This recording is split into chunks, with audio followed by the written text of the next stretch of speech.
Welcome and good morning to Mike Ferry TV, the week of August the 10th. Okay, one of the questions that I'm being asked constantly is what are the predictions, if you can do such a thing as make a prediction for the market from now to the end of 2020? And with the pandemic in play, and it's probably going to remain in play, I think that the predictions are very strong, that we should see a very good market.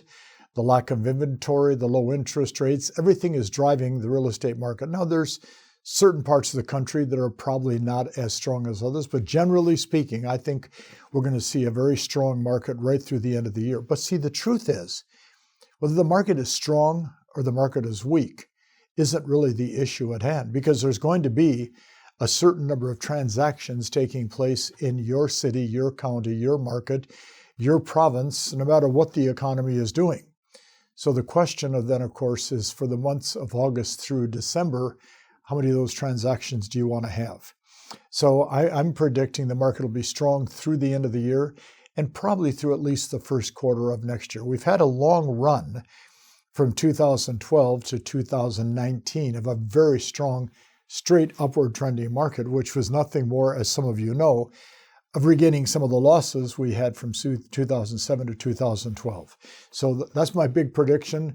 I'm not going to change it. That's what it is, and we don't have to talk about it, because if you're good at what you do, it doesn't matter what the economy does. Get good at what you do, and that will always defeat any ups or downs in the economy.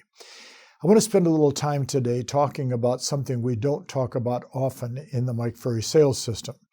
And that is the belief and concept of how do we become good at being the closer on a presentation, buyer or seller, or negotiating a contract to get a contract signed. There's a lot of books written on the topic. There's a lot of seminars on the topic. You'll notice we don't spend a lot of time on it. And there's a couple of reasons for that.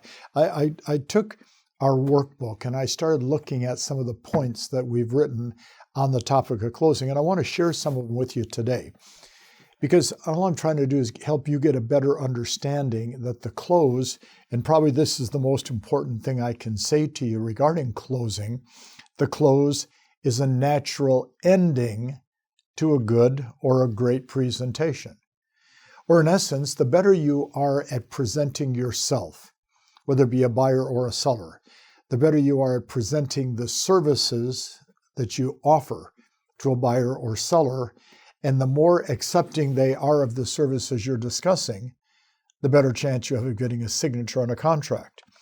So if you accept the fact that closing is a natural ending, and as a natural ending, I've presented to the seller what we do, how we do it, how it's going to work on their home, the natural thing to then say is, would you like to get started? Would you sign the contract, please? That is only difficult if we're not making a strong, great presentation. If we're hemming and hawing during our presentation, we're not sure of ourselves, we're showing a lack of belief. If we're not in a position where we know that we can do the job for the seller, they're going to question our ability to do the job for them, whether it be a buyer or a seller. And as a result of the questions, the delay in the closing process takes place.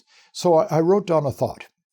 A great appointment, buyer or seller, is when the prospect needs the services we have to offer.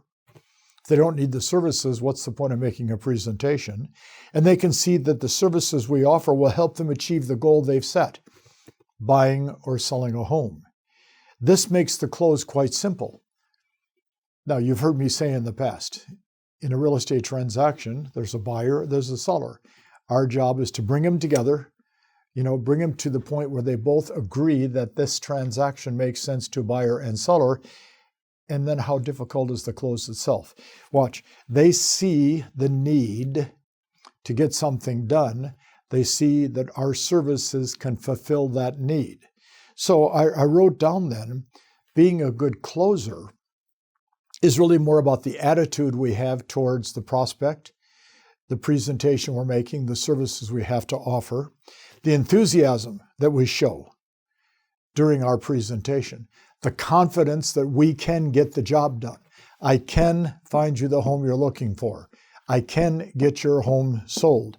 And the belief that we have in ourselves, it's more about those than using some kind of a strong, tricky type of closing skill or technique. I had a good friend of mine that was doing a lot of sales training for a long time. And he said to me, "What do you teach when it comes to closing?" I said, "We ask them to make a great presentation." He said, No, I'm asking, what do you teach about closing?" I said, "We teach people to make a great presentation." "Well, yeah, but Mike, I guess we're not communicating." I said, "No, we're communicating." I said, "If they make a great presentation, the close is a simple part of the transaction. If they do not make a great presentation, the customer has objections, questions, concerns, delays, and they will put off if they ever sign a contract with you at all." So here's what I've written. If you follow the listing presentation that we suggest you follow, verbatim, and you're sitting in front of a pre-qualified and motivated seller. So now think about this. I want to be a better closer. Good. Then only spend your time with pre-qualified, motivated buyers and sellers. Because you can be the best closer in the world. You can have 500 different closes. And this other friend of mine, the speaker, says, "Well, I teach 45 different closes to an audience." I said, "I teach one. Would you sign the contract, please?" But what I teach an audience is to be so strong in the presentation that people want what you have to offer. So if you follow the listing presentation verbatim and you're sitting in front of a pre-qualified, motivated seller, the close is simple. But when you haven't pre-qualified them and don't know their motivation, the close, of course, is a challenge and very strong. So as I debated with my friend about the fact that we teach one close and he teaches 45, I said, "Well, what do you teach him in terms of a listing presentation?"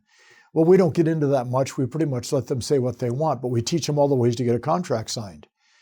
I said, "Well, I think we're never going to get an agreement on this because I believe that if you're really strong in your presentation, people will want what you have to offer." I mean, watch a great entertainer, okay? Watch a great singer, a dancer, a performer, a musician. The presentation to the audience is so strong, when they finish, you can't wait to applaud, and many times stand up and applaud. So we want you to understand that you're probably not getting a lot of standing ovations after a listing presentation, but you can certainly present in a manner that they will want to applaud, and their applause is signing a contract with you. So I wrote down this. They expect you to close. A buyer and a seller expects you to close. And therefore, you need to close them because they expect it. It's part of the process. See, they will often say to each other before you get there, "Listen, don't sign anything. Commit to not signing anything. Let's make an agreement. Husband and wife, we're not going to sign anything. We're going to talk to 3 more people before now this guy's supposed to be good. Don't sign anything." And then 30 minutes later, they're signing a contract. Well, they expect us to do a good job. They expect us to be strong in our presentation. They expect us to have the answers to the questions they have. They expect us to respond to their concerns. And they expect us to then say, "Would you like to get started? And if yes, would you sign the contract, please?" So here's a fun thought for you. You have to believe in your own value as a salesperson to get the customer to believe in your value as a salesperson. As the value to the customer increases in their eyes, the close becomes a lot easier and a lot quicker. You have to believe in your own value. I mean, do you really believe you can do the job for the seller? Do you really believe you can do the job for the buyer? Do you really believe that you are the right person to execute and get this transaction taken care of? Because your value as a salesperson has to be so strong that they believe in you as much as you believe in yourself. And then I wrote one last thought for our Mike Ferry TV today. They've invited you to their home, if it's a seller, for a reason. Your job is to make a strong presentation, follow the script, and get a contract signed. This decision is always made as a business decision. Make sure you make a good, strong listing business presentation. Facts, figures always move people a lot faster to making a decision. Develop the strength and belief in yourself. You develop the strength and belief in yourself as you learn your presentation. Practice it every day. Prepare yourself mentally, physically, and emotionally to go in and do a great job, and you'll discover that you don't have to have a lot of trick closes to make it work. Close is a natural ending to a good presentation. So let me end my presentation by saying, would you sign the contract, please? See you next week.